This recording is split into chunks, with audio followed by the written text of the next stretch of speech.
Good morning, students. Today we are here to discuss the chapter Cost and Revenue Analysis. We have completed production in the last chapter as laws of returns, and now we will move to the second part of producer's equilibrium theory, which is cost and revenue analysis. So let's start. Let us discuss the area of discussion first. First of all, we'll start with some basic concepts of cost of production. Then we'll move to fixed and variable cost, which will lead toward short run cost, long run cost, relationship between different types of cost. The second part is revenue, under which we will discuss some different concepts of revenue like total, average, and margin revenue under different types of market like perfect competition market and imperfect competition market. So this is the area of discussion. So let's start with the very first basic concepts. There are some general concepts of cost of production. For question way, these are short answer type question. Each one of them can be there in a short question. Let's start with the very first. Money cost or accounting cost or explicit cost. This means the cost which a firm has to incur in purchasing or hiring any factor of production. For example, when we hire labor, we have to pay wage. When we purchase any machine, then we have to make some expenses on that. So any cost of that particular commodity for which we are using in the production process, we have to make a payment, and that payment in money terms, that is why it is called money cost. It is in the books of accounts of a producer, so it is called accounting cost. Since the producer is paying this amount to someone else, so it is explicit cost as well. So accounting cost, money cost are both same thing. They are also known as explicit cost. The second one, implicit cost. Implicit cost is not actually paid. So implicit cost is estimated value of the factors of production. So for example, there are some factors of production sometimes owned by the producer himself. Like if you are a producer and you are using your own house to produce some goods and services. So you will not pay rent to yourself, but that rent amount will be the estimated amount of rent should be included in the cost of production, and that is called implicit cost. For example, if an entrepreneur invest his own amount of money in the production, then he will not pay rent interest to himself, but if he would have invested that money somewhere else, he would have received the interest. Or if someone else would have lent him the money, then he has to make the payment of interest, so the amount of interest should be included, and that is called implicit cost. Okay, so that is explicit cost and implicit cost. If we consider the term economic cost, so economic cost is sum of both explicit cost and implicit cost, including the normal profit. Normal profit is the income of the entrepreneur for taking the risk, for doing the production process. For entire thing, the cost which we provide to an entrepreneur is known as normal profit. So total economic cost is sum of implicit and explicit cost, including the normal profit. The third basic concept is opportunity cost. Yes, opportunity cost. Opportunity lost is the opportunity cost. Opportunity cost for producing any commodity is the next best alternative good that is given up for the production of the good. For example, X and Y are two commodity. And if a producer decides to produce X, then he is giving up the possibility and the alternative opportunity to produce good Y. So that cost is called opportunity cost. The concept of opportunity cost is very important in making production decisions, in determining the national priorities, in studying consumer behavior, in relative prices, in factor remuneration. So this concept of opportunity cost, that means in order to grab one opportunity, we have to lose another, and that loss of opportunity is the cost of opportunity. So that concept is important. Fourth one, real cost. Real cost means the efforts and sacrifices made by the owners of the factors of production used in the process of production. For example, labor has to put physical and mental effort in doing a work. Owners of capital and land have to make sacrifices by not using these resources themselves, or in terms of sacrifice involved in saving the and capital accumulation. So real cost refers to the pain, sacrifice, discomfort, and disutility involved in providing factor services required to produce a commodity. Moving to the fifth one, which is private cost. Private cost, as the name suggests, is the cost of production incurred by an individual firm for producing a commodity. For example, an individual producer. For an individual producer, the cost includes both explicit as implicit, and private cost is same as the economic cost, as we have defined the economic cost. So if you are a producer, the total cost which you are bearing for production of a commodity is called private cost, but the opposite one is social cost. On the other hand, social cost is that cost which society has to bear on account of the production of goods or services. So social cost is a wider concept than a private cost. It is the sum of the total cost incurred by the producer of the good and the services, and the cost experienced by those who have to suffer because of the production of the commodity in terms of external cost. So what is this external cost? Suppose if there is a factory, then the factory owner is producing something and he has to bear some cost, that is private cost. But due to presence of the factory, the people who are residing over there are having medical health issues, so they also have to bear some extra medical cost because they are living in that particular area. So that medical cost which is paid by the social people, the society, is included in with private cost to get the social cost. So social cost is the cost beared by the producer plus cost beared by the people who are living near that industry. So social cost is a larger concept. Till here is the basic concepts of cost of production in general. Now moving to the cost related economic theory type of a cost. Fixed cost, variable cost. Before understanding fixed cost and variable cost, we should know what is fixed factor and what is variable factor. Fixed factor are those factors which can neither be used more or less. For example, if you have a contract with a permanent labor for 5 years, then for 5 years that labor will be there whether you produce or not. So you have to bear his cost, like you have to give the salary to him. If you have purchased a machine, then the cost of machine is already paid. So whether you produce 5 units or 10 units, you will not be able to change the machine. So that kind of factor of production which cannot be changed, the quantity of which cannot be changed, is called fixed factor. So it does not depend upon the quantity of output which you are going to produce. On the other hand, variable factors are those factors the supply of which can be easily changed at any desired quantity in the short run also. So the quantity of variable input rise and fall with the change in the level of output, like raw material. If you want to produce more, you will purchase more raw material. If you want to produce less, you will purchase less raw material. So that is again a variable cost, variable factor. So the fixed cost means the cost incurred for fixed factor.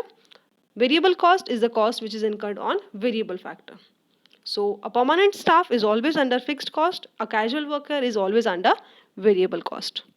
Using these basic concepts, we will move to the next and most important part, which is short-run cost analysis. Under short-run cost analysis, we will discuss three types of cost: total cost, average cost, and marginal cost. Total cost is sum of total fixed cost and total variable cost. Average cost is again sum of average fixed cost and average variable cost, and marginal cost is additional cost, so that is a different concept. Let's start with total cost. Total cost. Total cost has two parts: total fixed cost and total variable cost. Total fixed cost is the cost incurred by the firm on the use of all fixed factor. So TFC curve is a horizontal straight line, as you can see in the picture given here. Horizontal straight line, it does not depend upon the level of output. Whatever be the total output you want to produce, fixed cost once beared will remain the same. So it is independent of output.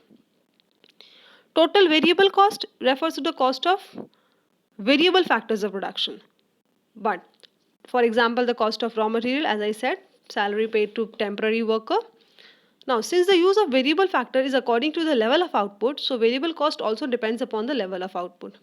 This directly changes with the volume of output. So it is also known as avoidable cost, prime cost, direct cost. The shape of total variable cost is inverted S, just opposite to the law your total product curve. It starts from the origin, because if you don't want to produce anything, you will not hire any casual worker, you will not purchase raw material, so it will be 0. So it is in this shape. On the other hand, total cost, which is the sum of fixed cost and variable cost. So TC is TFC plus TVC. It is the total cost incurred by on all types of inputs, fixed as well as variable. So when we add the two curves, one is horizontal, another is inverted S. So we will get again TC as inverted S, but it will start from the point of TFC. So a 2 marks question can come. Why TFC starts from the point of TFC?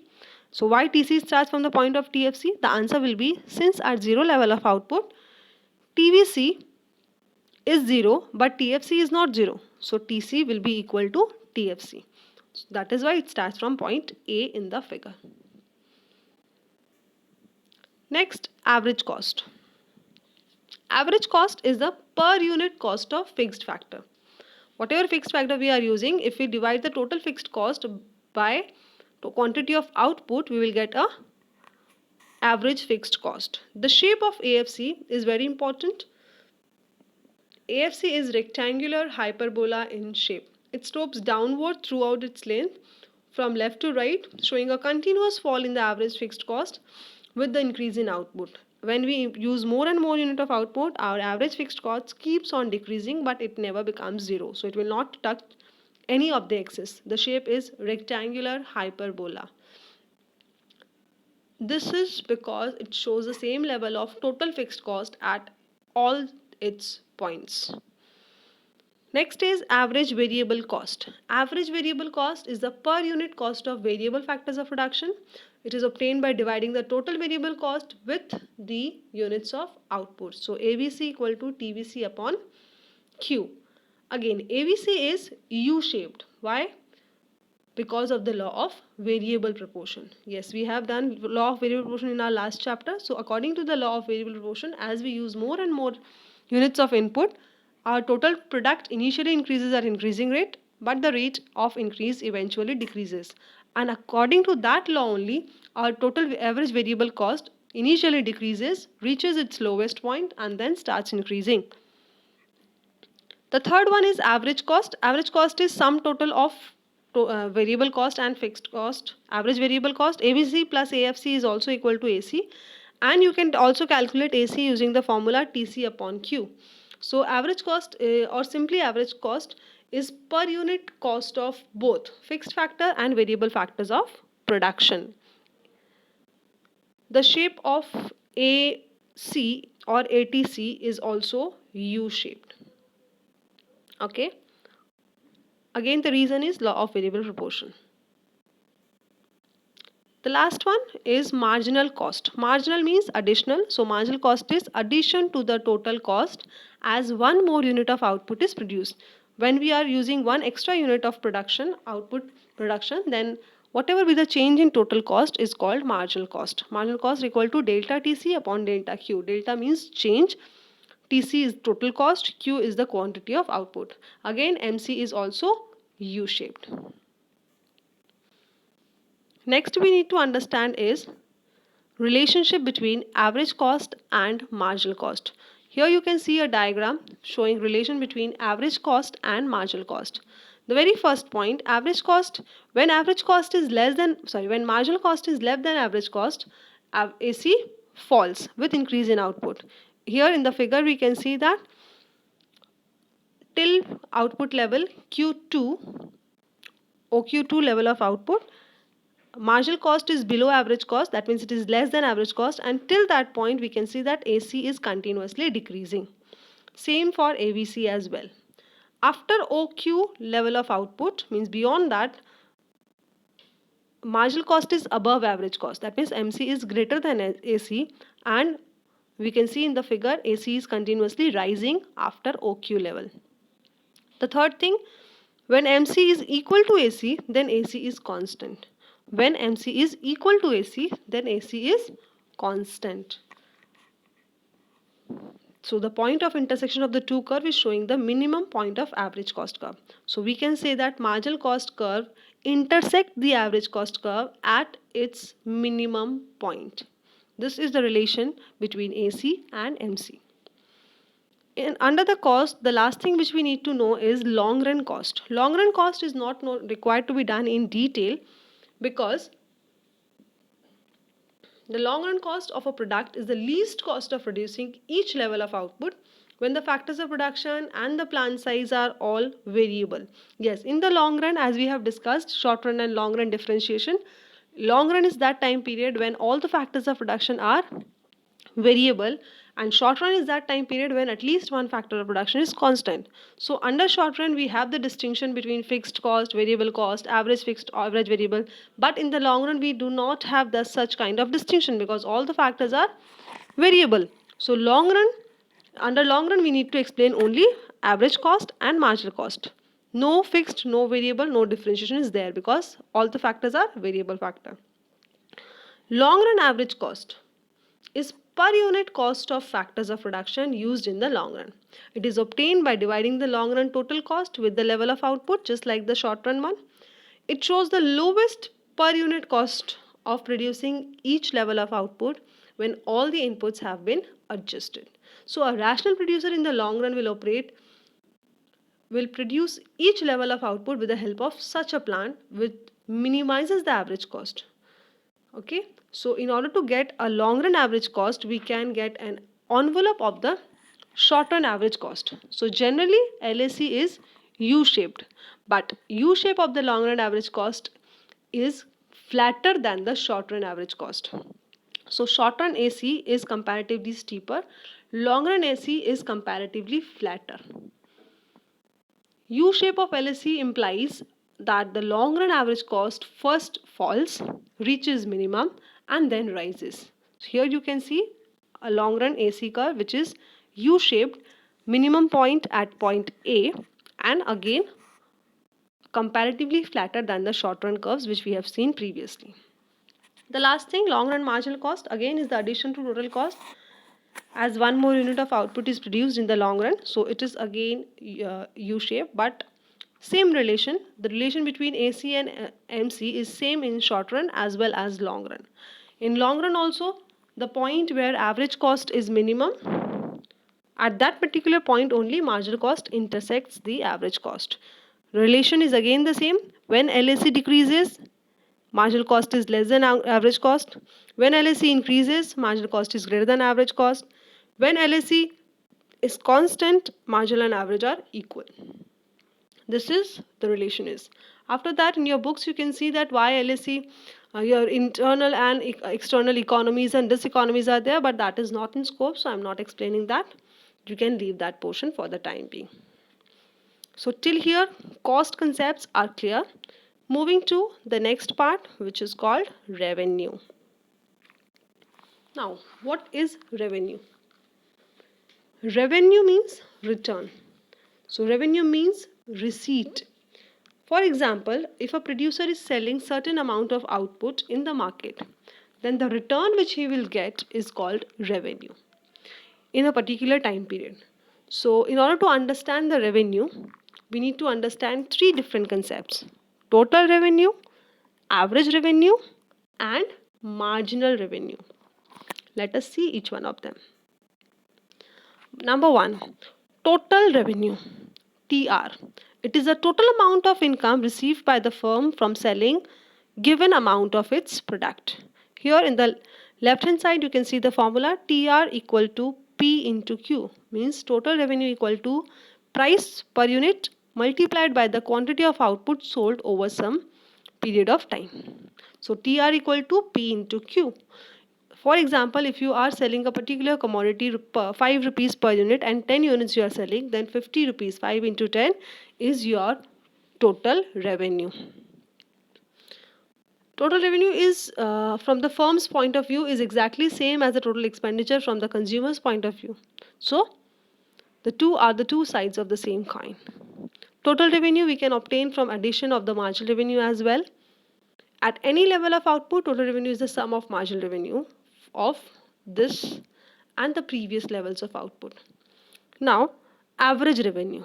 Average revenue is the amount of revenue earned per unit of product sold. For example, it is the per unit of revenue from the sale of 1 unit of the commodity. It is the total revenue divided by the number of units of product sold. Usually a 2 marks or 3 marks question can come that what is the relation between average revenue and price? Yes, it is shown here in the left hand side box. AR equal to TR upon Q, means total revenue divided by quantity of output. We know the formula of total revenue, which is P into Q, price into quantity upon quantity. Mathematically, quantity will get cancelled out. What we'll get is price. So answer is yes, average revenue is always equal to price. So if the question is average revenue always equal to price? Answer will be yes, and you can mathematically prove it too for 2 marks or 3 marks. Third one is marginal revenue. Marginal revenue is addition to the total revenue from the sale of one additional unit of product. If you are selling one extra unit of output, the change in total revenue is called marginal revenue. The formula is given again, MR equal to delta TR upon delta Q, where delta shows the change. Yes, you can use another formula, MR of nth unit is equal to total revenue of n units minus total unit revenue of n minus 1 units. Like if you want to calculate the marginal revenue of 10th unit, you can get it as the difference between total revenue of 10 units and total revenue of 9 units. Means two consecutive total revenue can be subtracted to get the marginal revenue. We can understand it better using schedules in the next slide. Relationship between total revenue, average revenue and marginal revenue under perfect competition. What is perfect competition? It's a kind of market situation where the prices are constant, large number of buyers and sellers sell homogeneous product with free entry and exit. What extent of perfect competition, what property of perfect competition we need here to understand? That is price to being constant. Question can come, what is the relation between TR, AR and MR? When the price is constant, then again the same concept you need to explain. Okay. So what is the behavior of TR, AR, MR?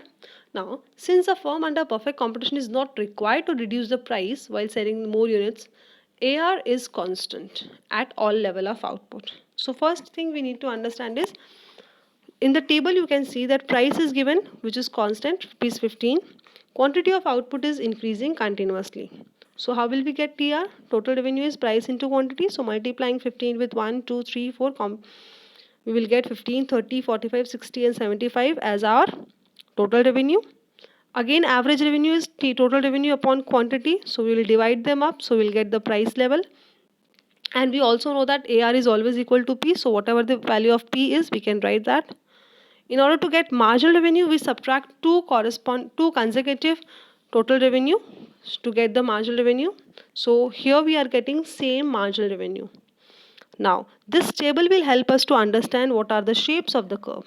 So what is the shape of TR curve? TR is continuously increasing. If we will sell 0 unit of output, then TR will be 0, and that is why it's starting from the origin. After that, it is continuously increasing, as in the table also, 15, 30, 45, 40, 60 and 75. So the values are continuously increasing. So shape of TR will be a positively sloping straight line from the origin, and its positive slope is constant as determined by the price or AR. What about average revenue? Average revenue is constant throughout. Marginal revenue is also constant. And what important information we are getting from the table and the diagram is price is equal to average revenue is equal to marginal revenue. So P equal to AR equal to MR is an important property under perfectly competitive market. So this is the relation between P, AR and MR. All the three are equal. TR is not equal to them, but it is upward rising straight line starting from the origin with a positive slope, and the slope is constant because the slope is nothing but average revenue. Next, the relation between TR, AR, MR under imperfect competition. What is the difference between perfect competition and imperfect competition? Under imperfect competition like monopoly, monopolistic competition, oligopoly, etc., the firm is required to reduce the price if he wants to sell more units of output. Or we can say that sale of one extra unit forces down the price at which all the units can be sold. So in that situation, the shape of TR, AR and MR will be different from the perfect competition one. Here in the table you can see that price or average revenue, which are all same, is given. So price is continuously decreasing, then only quantity of output to be sold is increasing. So in order to sell more unit of output, the firm has to reduce its price. So price is decreasing from 20 to 18 to 16, 14, 12, 10 and 8, and corresponding output is continuously increasing from 1, 2, 3, 4 till 7. How will we get TR? Total revenue equal to price into quantity. So 20 into 1, 18 into 2, 16 into 3. So we are getting total revenue values. What about marginal revenue? Marginal revenue is equal to difference of two corresponding total revenue. So 30 first value is always the same because for one unit there was no previous total revenue, so we have not subtracted anything, 0. So 20 minus 0 is 20. For second value, 36 minus 20 will give you 16. For the third one, 48 minus 36 will give you 12. Then 56 minus 48 will give you 8. 60 minus 56 will give you 4. 60 minus 60 will give you 0. And 56 minus 60 will give you minus 4. So what we are getting here is price is continuously decreasing. So AR curve is continuously decreasing, downward sloping straight line. Marginal revenue is also continuously decreasing, but from the halfway.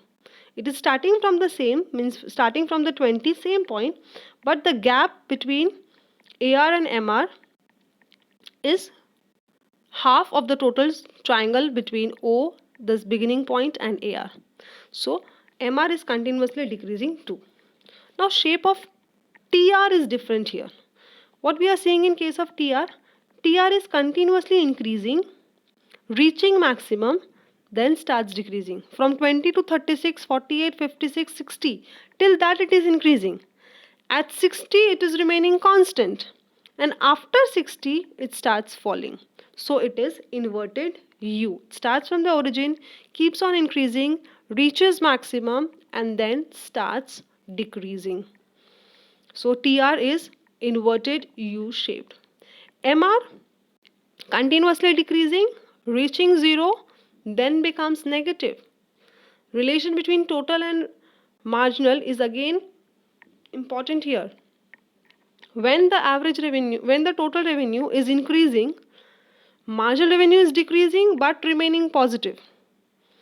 When total revenue is maximum, marginal revenue is 0. When total revenue is decreasing, marginal revenue becomes negative. So relation between total revenue and marginal revenue is very important here. You can see the diagram as well. In the diagram also, till output level Q, the curve TR is continuously increasing, MR is continuously decreasing, but MR reaches 0 where output of TR is maximum. Yes, at Q level of output where TR is reaching maximum, at that particular level only MR is becoming 0. After that point, Q level of output, TR is continuously decreasing and MR is becoming negative. So this relation is to be done from here. Relation between average revenue and marginal revenue is also can be done. There are two important facts about this relation between AR and MR. First one, as long as average revenue is falling, marginal revenue will be less than average revenue for each level of output. So here we can also see that continuously AR is falling, MR is also falling.